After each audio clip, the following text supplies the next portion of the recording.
Hey, alright, so I figured I would just send you a video. I called you, but I don't know if you got it, so I figured I would just do it on here. And I only did it for X, but it came out right compared to the answer that we got before. So I figured I would just make a video in case you needed help. Okay, so can you see this? Alright. Alright, so we have number 18. This is just the original problem. These are the answers that we got before.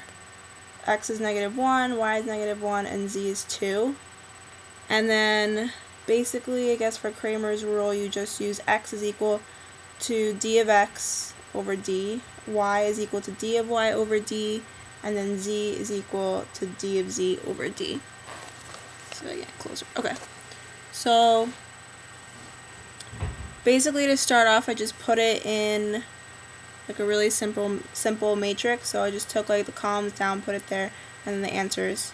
So 1, 3, 2, -2, 2, -3, so on and so on. Just taking the 1, the 3, the 2, -2, 2, -3.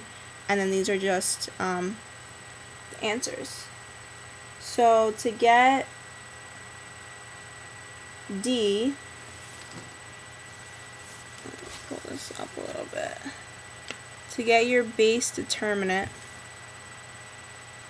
you're basically using like this top row over here. I mean, I looked it up on a video on YouTube, so I don't know if that's how you did it in class, but that's how I figured it out based on the videos. So you take the first value, so 1, and then you make like a mini matrix like that. So basically you have the 1, so you're going to ignore the column that it's in, and then ignore the row that it's in. So if you do that, what you're left with are these 4 values. So 2, 1, -3, -3. So 2, 1, -3, -3. Then you're going to minus, and you're going to do it, so we just did it for this value. So now we're going to minus, and then we're going to do it for this value. So that's a -2 times, make like a mini matrix. And then you're going to do the same thing. You're going to block off the column that it's in, and then block off the row that it's in.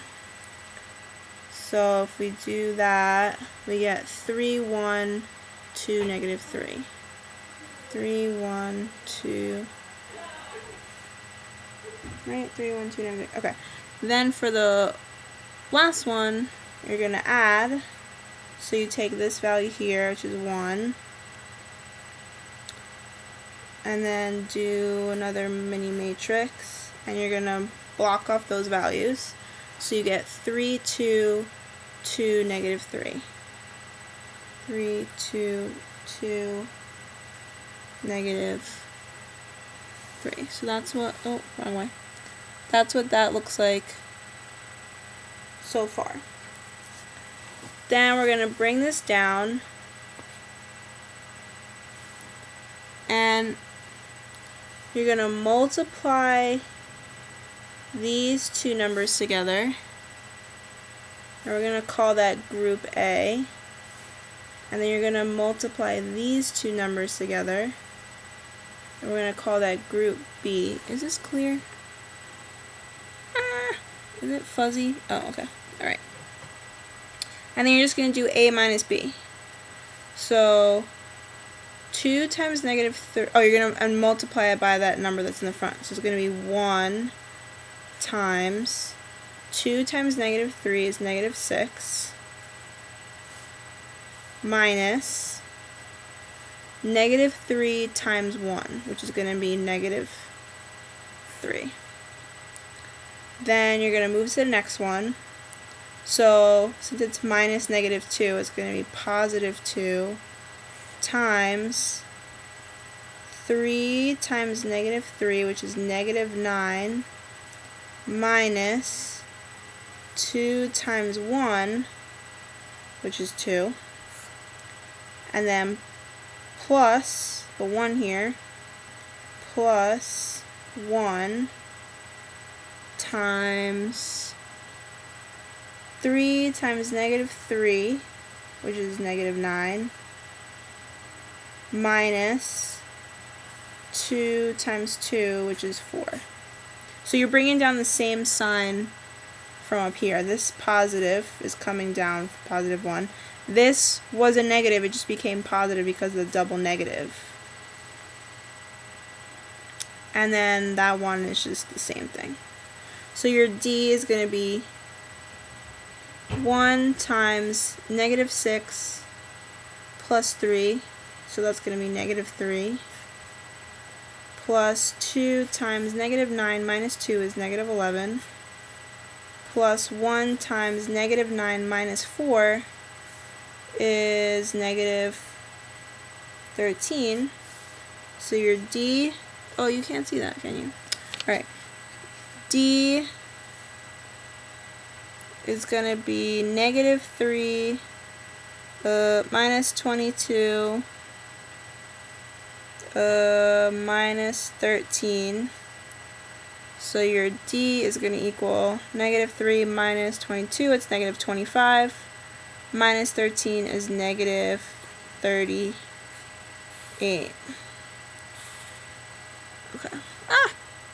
Alright. So it's kind of a pain in the ass, but you're going to do the same thing for D of x. You're basically just doing the same thing over and over again, just for different values. Okay. So now we know that our denominator for all these things up here is going to be negative 38.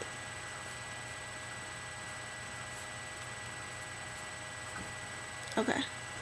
So now, maybe I can just be smart about this and do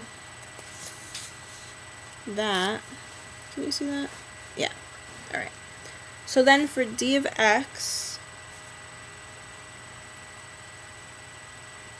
D of x, what you're going to do for all your D's of your variable is you're going to make that 3 by 3 matrix, and you're going to go back to that original one that we started with, but the column's just going to change a little bit. So for D of x, the first thing you're going to do just is leave, so like up here, it's x column, y column, z column. So x, y, z. So you're going to leave your x column empty for now.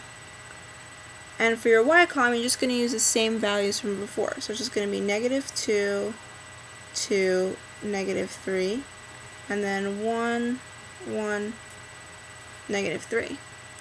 But then in that first column for x, you're going to use the values from the right side of the equation. So this 3, negative 3, negative 5. So in that first column, you're just going to put 3, negative 3, negative 5. So that's for your D of x. So for example, if we were going to do the D of y next, like that, we'll just, we'll go like this. Okay, for your D of y, same matrix. Now your y column is the middle one, so you would leave that blank first, and then just fill in these values. So 1, 3, 2, 1, 1, negative 3, and then you just use the values from the answers. So 3, negative 3, negative 5. But we're just going to focus on D of x, and then it'll just be the same way to solve D of y. Consult my emails. Okay, so now that we have the determinant matrix, we're just going to do the same thing that we did up here. So D of x is going to equal, you're going to take that first value, so that's 3, times a mini matrix of, you're going to block off the column that it's in, and then block off the row that it's in, and then use those 4 remaining values. So 2, 1, negative 3, negative 3, and then minus It always goes minus plus for those like other two matrix. Then your second value is negative 2. So negative 2. Careful that you keep both of those negatives. Do the mini matrix, block off the column, and then the row, and do negative 3, 1, negative 5, wait, negative 3, 1, yeah, negative 5, negative 3, plus this last one, 1, times, block off the column and the row, or, yeah, whatever, those two. Negative 3, 2, negative 5, negative 3. And then you just do the same thing where you multiply this diagonal by this diagonal and then subtract the 2. So d of x would equal 3 times, was that 2 or negative 2? Yeah. 2 times negative 3, which is negative 6, minus negative 3 times 1. So you're going to minus 3, minus negative 3. Then this becomes positive 2 times negative 3 times negative 3 is 9, minus negative 5 times 1, which is negative 5, plus 1 times negative 3 times negative 3 is going to be 9. Okay, 9 minus negative 5 times 2, which is going to be negative 10. So, simplifying it, negative 6 plus 3 is going to be negative 3, so it's going to be 3 times negative 3 plus 2 times 9 minus negative 5, which is going to be 9 plus 5, which is 14, plus 1 times 9 minus negative 10, which is going to be 9 plus 10, so 1 times 19. You see that? Oh, simplify all that shit at the end. So 3 times negative 3 is negative 9. Plus 28 plus 19, you come to a grand total of 38. Is that okay? D of x is equal to 38. And then if we go back to solve for x equals d of x over d, so d of x we just found to be 38, divided by our d, which was negative 38. So that comes to negative 1, which is big fat ass check mark, because that is the same answer that we got before. So yeah, that's the end. Call me. I don't know if you're sleeping or not, but yeah, so we can double check. Alright.